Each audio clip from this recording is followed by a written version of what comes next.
terabytes of data related to Able Danger, which he also claims identified 9/11 ringleader Mohammed Atta as early as February of 2000.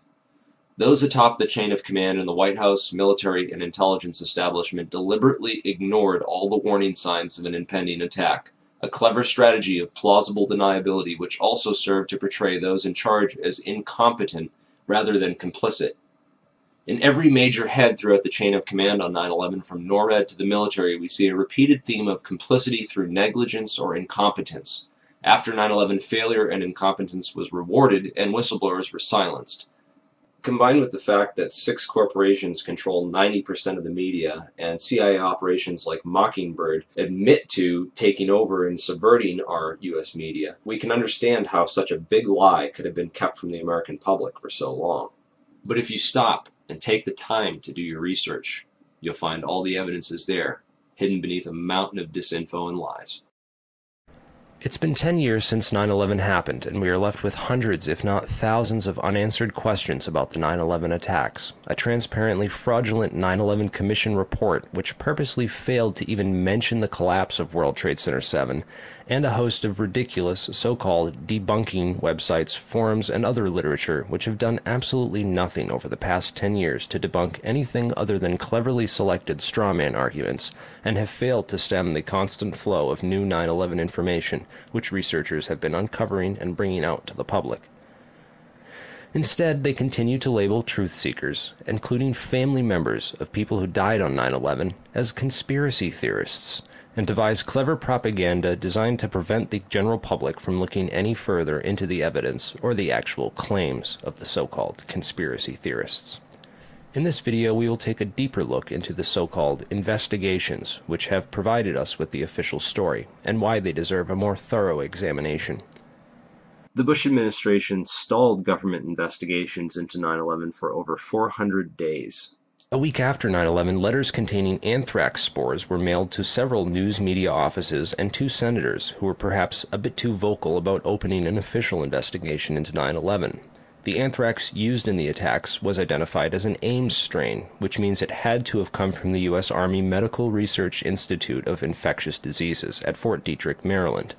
A member of that institute, Jerome Hauer, managed the National Institute of Health response to the anthrax attacks. Coincidentally, Hauer also warned the White House to start taking Cipro, an antibiotic which is effective against anthrax, a week before the attacks. Jerome Hauer also happened to be a managing director at Kroll Associates, which ran security at the World Trade Center up until the weekend before 9/11, when that role was personally handed off by Hauer to FBI agent John O'Neill, who would later die in the attacks, drawing strong suspicion that he was set up due to his knowledge of Al-Qaeda and the 9/11 hijackers, whom he was blocked from investigating while he was working at the FBI. In January 2002, President Bush personally asked Senate Majority Leader Tom Daschle to limit the congressional investigation into the events of September 11th. The Bush administration only formed the 9/11 Commission after being prodded by the victims' families, who lobbied Congress for over a year to open the investigations. When the Bush administration finally did open a 9/11 investigation, it was described by some members as set up to fail. The President has said only a minority of the Commission can see a minority of the documents, and then they have to clear what they're going to say to the rest of the Commission with the White House. If you're one of those 4 that gets to see these documents, would that change your opinion? No. They don't want any more eyeballs to see their documents than they can possibly get away with. It's a scam. It's absolutely disgusting.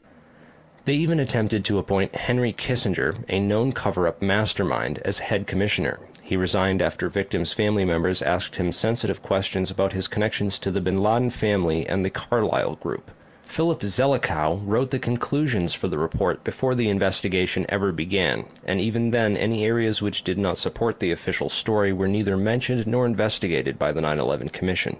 6 out of 10 members of that commission have discussed on record how the government lied about the official story, and 70% of the questions posed by the victims' families were never answered or officially investigated.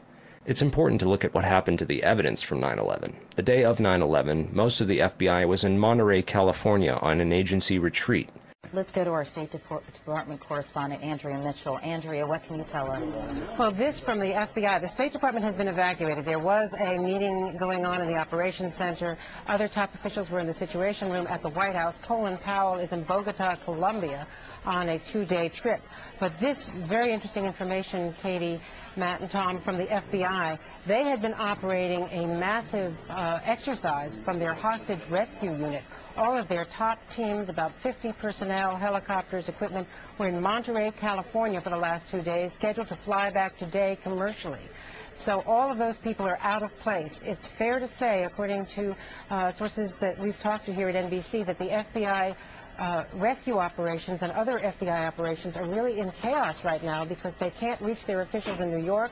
All of their phone lines are down, and now you've got all of their special experts on this stuck in Monterey, California, trying to get a military flight back because there are no longer commercial flights. So they are seriously out of pocket, and there is a real breakdown of the FBI anti-terror coordination team, which is, of course, the principal team that would lead any effort and was so effective under Jim Kallstrom in New York City during the World Trade Center bombing and the TWA explosion, which of course turned out not to be terror. Andrea, is the State Department... This was essential for keeping the more experienced and honest members of the agency as far away from the crime scene as possible, while other agency insiders could be assigned to the investigations before their counterparts returned. Federal authorities such as FEMA and the CIA took immediate control over the crime scene and began whisking away evidence that very same night. Turner Construction, one of the primary contractors at Ground Zero, occupied the 38th floor of the North Tower and was involved in performing the fireproofing upgrades inside the towers. It has been noted that these upgrades were completed in the 3 years before 9/11 on floors that match up almost identically to the floors of impact and failure on 9/11. Once the cleanup was fully coordinated, the operations were consolidated under the control of two primary contractors, AMEC Construction Management and Bovis Lend-Lease. These are the two companies that were originally assigned to the areas of Ground Zero that included the North Tower, AMEC, and the South Tower, Bovis. A truly surprising fact is that at the time of the attacks on 9/11, AMEC had just completed a $258 million refurbishment of Wedge 1 of the Pentagon, which is exactly where American Airlines Flight 77 impacted that building. Arguments over the size of the hole of the Pentagon and whether it was a plane or a missile are, in my opinion, a convenient distraction from the much bigger picture of why that section of the building was targeted and by whom. On September 10, 2001, Secretary of Defense Donald Rumsfeld announced that $2.3 trillion in unadjusted funds were missing from the Pentagon budget. The very next day, the offices whose responsibility it was for tracking that money down were destroyed when American Airlines Flight 77 impacted that very section of the building. The only off-site backup for the Pentagon's black budget financial records was a secure federal office building in the World Trade Center complex. Strangely, it too was destroyed on 9/11. World Trade Center 7 was the largest CIA headquarters outside of Langley, Virginia, and housed offices involved in several large-scale federal investigations into massive stock market and accounting fraud. Not surprisingly, World Trade Center 7 was the first to be cleaned up and the evidence destroyed at Ground Zero. So if the Twin Towers in Building 7 were brought down in a controlled demolition, and the scientific evidence points to nanothermite, then who could have produced this, and who could have put it in the buildings, and how did they get it there? In the impact zone of the North Tower was a company called Marsh & McLennan, which at the time was the world's largest insurance brokerage company. One of Marsh's executives was a guy named L. Paul Bremer, who was also the chairman of the Congressional National Commission on Terrorism from 1999 to 2000, and the U.S. ambassador at large for counterterrorism from 1986 to 1989. Instead of going to work on the day of 9/11 and dying inside the towers with hundreds of his employees, Bremer decided to go on MSNBC and tell the world that Osama bin Laden was behind the attacks and possibly Iraq and Iran, and then he demanded the most severe military response we can come up with. L. Paul Bremer was called away from Marsh in 2003 to become the Iraq occupation governor, a role he has been widely criticized for. So Bremer not only worked inside the buildings, but had offices directly in the impact zone of the South Tower where Flight 175 would hit. He missed work on 9/11 to give us the official story on national television, and went on to be the Iraq occupation governor. You really can't get more connected to 9/11 than that. Oh wait, you can, sorry. I forgot to mention that Bremer was also the former manager for Kissinger Associates, He was a member of the board for Akzo Nobel, the parent of International Paint Company, which produced a fireproofing application for skyscrapers called Interchar. Bremer was also on the International Advisory Board for the Japanese mining and machinery company Komatsu, which at the time had been involved in a joint venture agreement with Dresser Industries, the oil services intelligence front where Prescott Bush Sr. and George H.W. Bush got their start with Neil Mallon. Anyway, the Komatsu Dresser mining division operated from 1988 to 1997, and in July 1996 it patented a nanothermite demolition device that could, quote, demolish a concrete structure at high efficiency while preventing a secondary problem due to noise, flying chips and dust, and the like.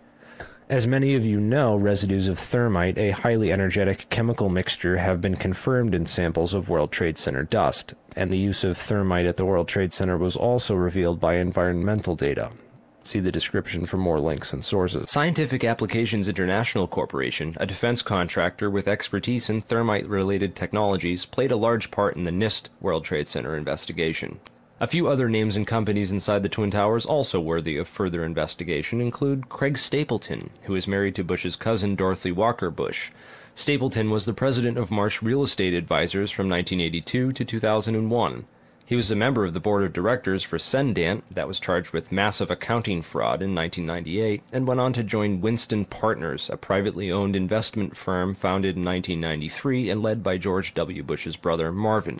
Other very powerful and well-connected people worked in senior management at Marsh. These included Stephen Friedman, a senior principal at Marsh Capital and former partner at Goldman Sachs, who later became George W. Bush's top economic advisor. Friedman was also a member of the Brookings Institution, the Bilderberg Group, the Foreign Intelligence Advisory Board, and the board at In-Q-Tel, the investment firm founded by the CIA in 1998. In-Q-Tel invests in state-of-the-art technologies related to defense and intelligence work, including nano and chemical technologies, according to its website. In another interesting coincidence, Friedman belonged through Cornell University to a secret society called Quill and Dagger, the membership of which includes Paul Wolfowitz, Sandy Berger, and Stephen Hadley. Wolfowitz, the neocon Deputy Secretary of Defense in the Bush administration, was the author in 1992 of the Wolfowitz Doctrine of preemptive warfare. He also made comments about a surprise-like Pearl Harbor months before 9/11 and met with Pakistani ISI General Mahmoud Ahmed in the week before 9/11. Berger, the national security advisor to President Clinton, was later caught stealing documents from the 9/11 Commission investigation. Berger was also the boss of White House counterterrorism czar Richard Clarke, and together with Hadley, who was Condoleezza Rice's deputy, was responsible for delaying or obstructing Clarke's plans to stop al-Qaeda in January of 2001. Jeffrey Greenberg resigned from Marsh & McLennan after being accused of serious financial crimes. The first plane of 9/11 flew directly into his company's secure computer room in the North Tower. Jeffrey Greenberg is a member of the Brookings Institution and the Trilateral Commission. Jeffrey Greenberg rose quickly through management at Marsh, having come there directly from AIG in 1995, and then becoming CEO just 4 years later. At Brookings, Greenberg hobnobbed with Lee Hamilton, co-chair of the 9/11 Commission. There's also Jim Pierce, another Bush cousin, who was managing director of Aon Corporation, who, according to the NIST report, modified unknown sections of Floor 83 in the South Tower in 1997. Jim Pierce had arranged a meeting on the 105th floor of the South Tower for that morning. Pierce survived that day, despite the fact that 12 people came to the meeting in the South Tower and 11 of them died. The location of the meeting had been changed the night before to the Millennium Hotel, where Pierce watched the South Tower as it was hit by the aircraft. Apparently, the meeting attendees were not all notified of the change in location. Another interesting character is Joseph Kasputis, of Baseline Financial Service, which occupied the impact zone of the South Tower on floors 77 and 78, where United Airlines 175 impacted. Kasputis has a history of being well connected to the highest levels of government, as well as to the defense and intelligence industries. Kasputis worked from 1972 to 1977 for the U.S. Department of Commerce and Defense. He was also the deputy director of Nixon's White House task force that dealt with the Arab oil embargo of 1973, and was instrumental in the creation of the Department of Energy. Kasputis went on to run a large corporation called Primark that had